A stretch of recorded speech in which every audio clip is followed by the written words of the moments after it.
அன்புள்ளம் கொண்ட அனைவருக்கும் வணக்கம். நம்ம கந்த புராணத்தை தொடர்ந்து பார்த்துட்டு வரோம். நீதிய தொடர்ச்சியை இன்னைக்கு பார்க்கலாம். ஒரு சமயம் நாரதர் பூ உலகில் சஞ்சாரம் செய்து வரும்போது விந்திய பர்வதத்தை அடைந்தார்.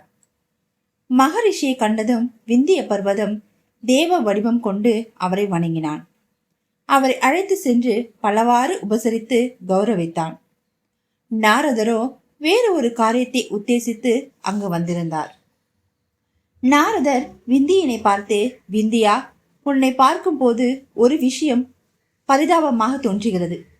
மேரு தன்னை பற்றி எத்தனையோ பெருமைப்பட்டு கொண்டிருக்கிறான்.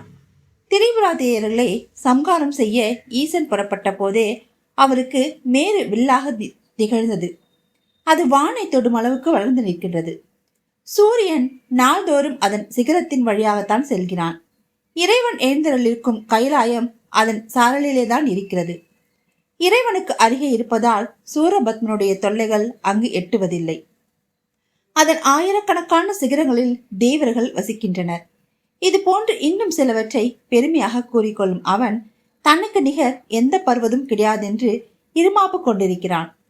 இன்னும் சகல உயிர்களும் தாயாக இருந்தும் கன்னியாக இருக்கின்ற தேவி அவனுடைய மரபிலேதான் பிறந்திருக்கின்றாள் என்று பெருமைப்படுகிறான். ஆனால் நீயோ எவ்வித படோடோபயமும் இல்லாது எளிமையுடன் காணப்படுகிறாய். உன் பெருமை மட்டும் குறைந்ததா என்றார். அதை கேட்ட விந்தியன், மகரிஷியே, இவ்விஷயத்தில் மேரு தனிப்பட்ட முறையில் பெருமைப்பட என்ன இருக்கிறது? இறைவன் என்னுடைய சிகரங்கள் சிலவற்றில் எழுந்தருளிருக்கின்றார். தேவர்களும் என்னுடைய சரிவிலே எத்தனையோ பகுதிகளில் தவம் இருந்து இறைவன் அருள் பெற்றிருக்கின்றனர். சூரியன் வானிலை செல்லும் போது என்னை கூட கடந்து செல்கிறான். சூரபத்மன் ஏதும் தொல்லை கொடுக்கவில்லை என்று சொன்னீர்களே, மேரு பர்வதம் என்று எண்ணியே அவன் பேசாதிருக்கிறான். மேருவை பர்வதம் என்று எண்ணியே அவன் பேசாதிருக்கிறான். இறைவி அவன் மரபிலே பிறந்ததாக பெருமை கொள்வது அவனுக்கு மட்டும் உரிமையல்ல. நானும் மற்றவர்களும் கூட எங்களுக்கு அரசனாகிய ஹிமவானுடைய மரபுதானே. முன்னொரு சமயம் ஆதிசேஷனுக்கும் வாயுவுக்கும் போட்டி வந்துவிட்டது. அப்போது ஆதிசேஷன் மேருவை தன்னுடைய 1000 தலைகளாலும் கவிழ்ந்து கொண்டான். வாயு பெரும் சீற்றத்தோடு பேய் காற்றாக வீசிய மேருவனுடைய சிகரங்கள் மூன்றும் வெகு தூரம் கொண்டு போய் தள்ளிவிடவில்லையா? அவன் என்ன தேவனா? தாமரையில் தோன்றிய பிரம்மனா? எங்களை போன்ற பர்வதம் தானே என்று ஏளனமாக தெரிவித்தான். விந்தியா, ஏதோ என் மனதிற்கு பட்டதை சொன்னேன். இதை பெரிய விஷயமாக எடுத்துக்கொள்ளாது என்று நாரதர் சொல்லிவிட்டு புறப்பட்டு சென்றார். நாரதர் சென்ற பின்னரும் விந்தியன் அவருடைய வார்த்தைகளை எண்ணி எண்ணி மனம் குமைத்தான். மேருவுக்கு எந்த விதத்திலும் நான் குறைந்தவன் அல்ல என்பதை காட்ட முடிவு செய்தான். தன்னுடைய தபோபலத்தால் அவன் மலமளவென்று வானிலை உயரத் தொடங்கினான். அவனுடைய முடி பிரம்மலோகம் வரை உயர்ந்து நின்றது. விந்திய பர்வதம் உயர்ந்து நிற்பதை கண்ட நவகிரகங்கள் ஏதோ அசுரமாயை என்று எண்ணி நடுங்கினர். சூரியனுடைய சஞ்சாரம் தடைப்பட்டது. அதனால் உலகிலேயே குழப்பங்கள் பல நேர்ந்தன. வெற்றிடம் ஏதும் இல்லாது பாறையாக உயர்ந்து நிற்பதை கண்ட சூரியன் முதலானோர் யோசித்தனர். கொஞ்சம் கொஞ்சமாக அவர்களுக்கு விஷயம் தெளிவாகியது. மேருடன் போட்டியிட்டுக் கொண்டு விந்தியன் வளர்ந்து நிற்பதை அறிந்தார்கள். பொறாமை காரணமாக விந்தியன் வளர்ந்து நிற்பதை அறிந்தார்கள். பொறாமை காரணமாக இருமாப்புடன் நடந்து கொண்ட விந்தியனுடைய அகந்தையை போக்க என்ன வழி என்று ஆலோசித்தார்கள். சமுத்திரத்தை உள்ளங்கையிலே சிறு துளியாக கிரகித்து பருகிய குறுமுனி அகத்தியரே விந்தியனுடைய கர்வத்தை போக்க வல்லவர் என்று முடிவு செய்தனர். மேரு பருவதற்கு அருகிலே ஈசனை தியானித்துக் கொண்டு தவம் இருக்கும் முனிவரிடம் சென்று விந்தியனுடைய வளர்ச்சியை கூறி அவன் அகந்தியை அடக்கி உலகத்தை காக்குமாறு வேண்டினர். முனிவரே, கஜேந்திரன் முதலையின் வாயில் அகப்பட்டு கதறிய போது திருமால் ஓடி வந்து காப்பாற்றவில்லையா? பிரம்மன் தான் படைத்த ஊர்வசியின் மீது மிகுந்த ஆசை கொண்டு அவளை துரத்தி செல்ல அவள் பரமசிவனை வேண்டிய போது அவர் காப்பாற்றவில்லையா? பிருகு பத்தினியான கியாதியை பரந்தாமன் தேவர்களுக்காக கொன்றபோது பிருகு முனிவர் மாதவனை பூவுலகில் பல பிறப்புகளை எடுக்குமாறு சபித்தார். அதற்கு விமோசனம் கேட்டபோது அவர் மனமிறங்கி 10 பிறவிகள் எடுத்தால் போதும் என்று அருளவில்லையா? தேவர்களானாலும் மனிதர்களானாலும் துன்பம் ஒன்று நேருகையில் அதை நீக்க வேண்டியது நல்லவர்களுடைய கடமை அல்லவா? அவ்விதம் துன்பத்தை நீக்குவது தவத்திலும் பெரியதென்று மதிக்கப்படவில்லையா? வேதங்களை திருடிக்கொண்டு கடலிலே ஓடி ஒளிந்த அசுரனை விஷ்ணு மீன் உருவம் எடுத்து துரத்தி சென்று அழித்து வேதங்களை மீட்டு வந்தார். எங்களால் துரத்தப்பட்ட விருத்திகாராசுரன் அந்த கடலில் பதுங்கிய போது எங்கள் மீது கருணை கொண்டு கடலில் முழுவதையும் உள்ளங்கையிலே கிரகித்து அவன் இருக்கும் இடத்தை காட்டி அருளினீர்கள். நாரதர் ஏதோ சொன்னார் என்று விந்தியன் மேலுடன் பகைத்து கொண்டு வானிலே உயர்ந்து நிற்கிறான். எங்கள் பாதை அவனால் தடைப்பட்டு விட்டது. அவனை கடந்து செல்ல சக்தி எங்களுக்கு இல்லை. உலகிலே சகலர் ஜீவராசிகளும் எங்கள் சஞ்சாரம் தடைப்பட்டதால் குழம்பி கிடக்கின்றன. தாங்கள் தான் விந்தியனுடைய அகந்தியை அடக்கி எங்களுக்கு அருள வேண்டும் என்று பிரார்த்தித்தனர். அகத்திய முனிவர் ஞான திருஷ்டியின் மூலம் நடந்ததை அறிந்து தேவர்கள் விஷயத்தில் கருணை கொண்டார். விந்தியனை அடக்கும் சக்தியை தமக்கு தருமாறு மனதிலே ஈசனை வேண்டினார். அச்சமயம் இறைவன் ரிஷபாரூடமாக அங்கே தோன்றினார். அகத்தியர் அவரை கண்டு மெய்சிலிர்த்து தரையில் விழுந்து வணங்கினார். அவர் வேண்டுவது யாதென இறைவன் கேட்கவே முனிவர் விந்தியனுடைய கர்வத்தை எடுத்து கூறி அவனை அடக்கும் வல்லமை தமக்கு அருளுமாறு வேண்டினார். ஈசன் அவ்வாறே அருள்கிரகித்து முனிவரை தென் திசையில் பொதிக மலைக்கு சென்று தங்க வேண்டும் என்று கட்டளையிட்டார். அகத்தியர் ஈசனை வணங்கி, மகேஸ்வரா, தாங்கள் சொல்லும் இடத்திற்கு நான் செல்ல தயாராக இருக்கிறேன். ஆயினும் ஒரு வேண்டுகோள்.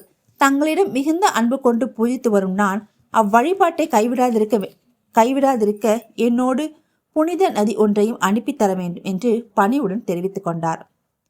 இறைவன் அதற்கு இணங்கி கைலாயத்திலே உள்ள புனித நதிகளில் 7 ஒன்றான பொன்னியை நினைத்தார். பொன்னி நதி அப்போதே பொன்னூறு கொண்டு அவர் முன்பு தோன்றியது. பெண்ணே, இதோ இருக்கும் முனிவர் என்னுடைய கட்டளைப்படி தென் திசை நோக்கி செல்கிறார்.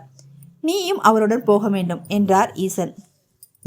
பொன்னி அவரை வணங்கி, மகாதேவா, மாதவ திறனாயினும் இவருடன் பெண்ணாகிய நான் எவ்வாறு செல்வது என்று கேட்டார். ஈசன் புன்முறுவல் செய்து, பெண்ணே, அகஸ்தியர் என்னிடம் பக்தி கொண்டவர் என்று மாறுபடா சிந்தனையை உடையவர். அவர் பின்னே நீ செல்லத்தான் வேண்டும் என்றார்.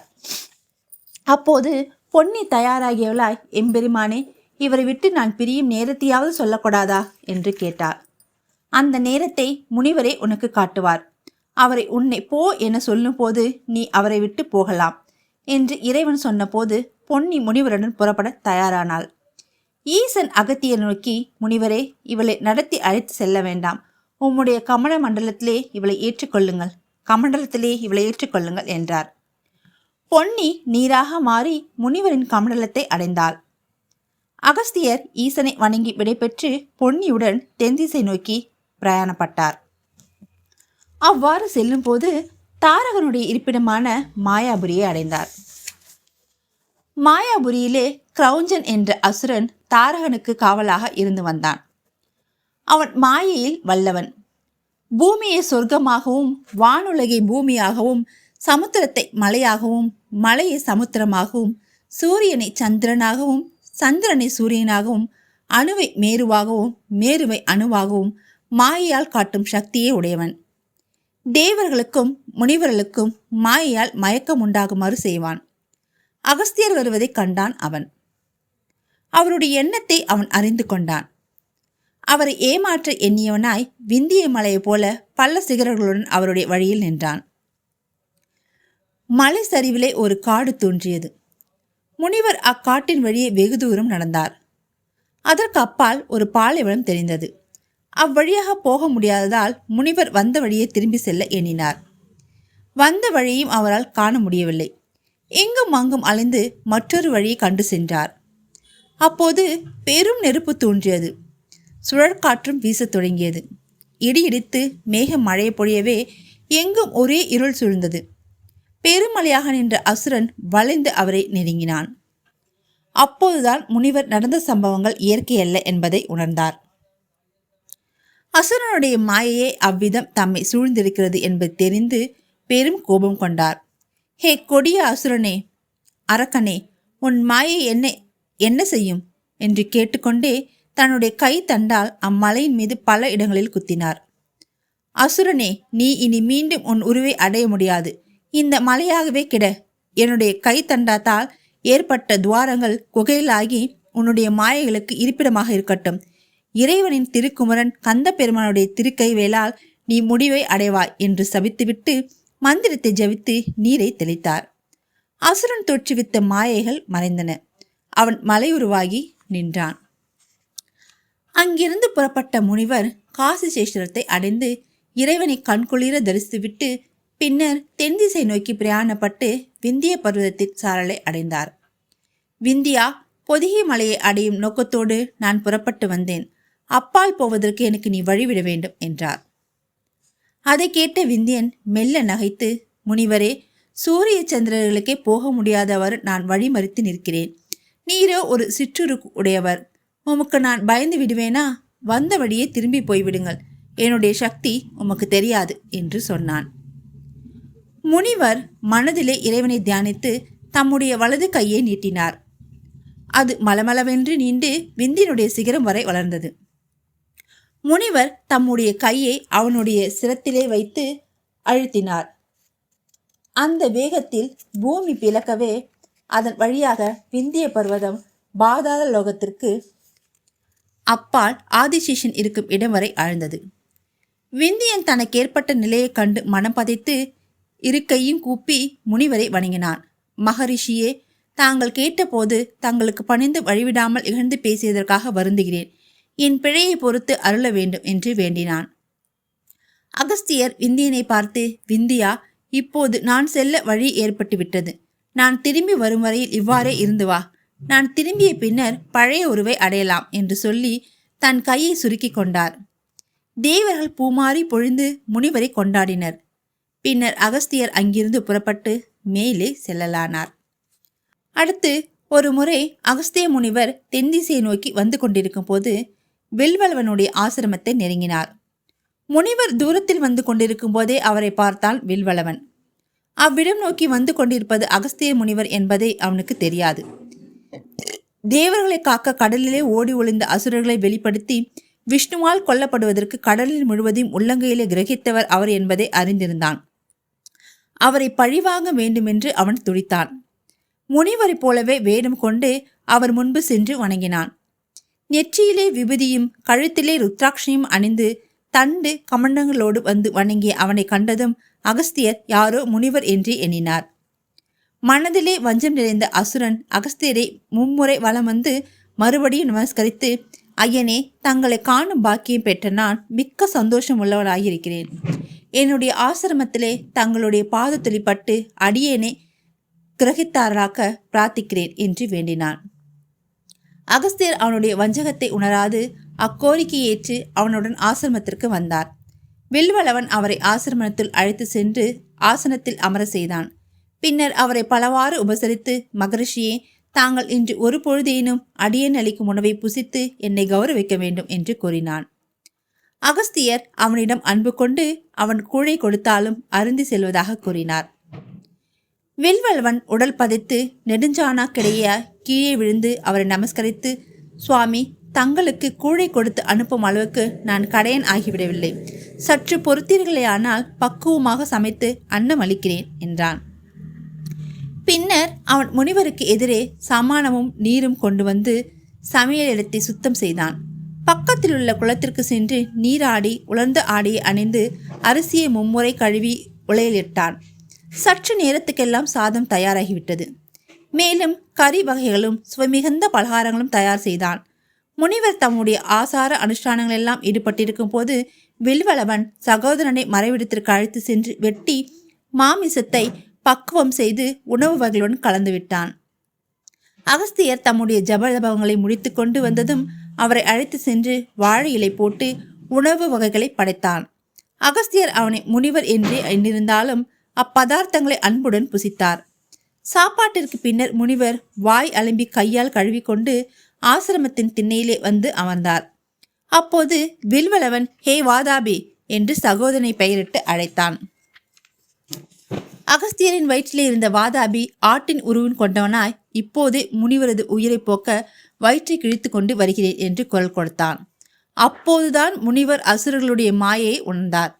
தம்முடைய கையால் வயிற்றை தடவியதால் அந்த க்ஷணமே வயிற்றிலிருந்த வாதாபி ஜீரணமாகிவிட்டான். சகோதரன் வராதை கண்ட வில்வலவன் மறுபடியும் அவன் பெயரை கூவி அழைத்தான். முனிவர் அவனை பார்த்து மெல்ல நகைத்தவராய் தம்முடைய வயிற்றை தடவி காண்பித்தார். வாதாபி இறந்து விட்டான் என்பதை தெரிந்து கொண்ட வில்வலவன் முனிவர் வேஷத்தை கலைத்து அசுர ரூபம் கொண்டு அவர் மீது பாய்ந்தான். அகஸ்தியர் தர்பை ஒன்றை எடுத்து அதையே சிவசாஸ்திரமாக்கி அவன் மீது பிரயோகித்தார். இமைப்பொழுதில் வில்வளவன் எரிந்து சாம்பலானான். பின்னர் முனிவர் அவ்விடத்தை விட்டு பிரயாணத்தை தொடர்ந்தார். அடுத்து முனிவர் எங்கே போறாருன்றதையும் நம்ம தொடர்ந்து பார்க்கலாம். நன்றி, வணக்கம்.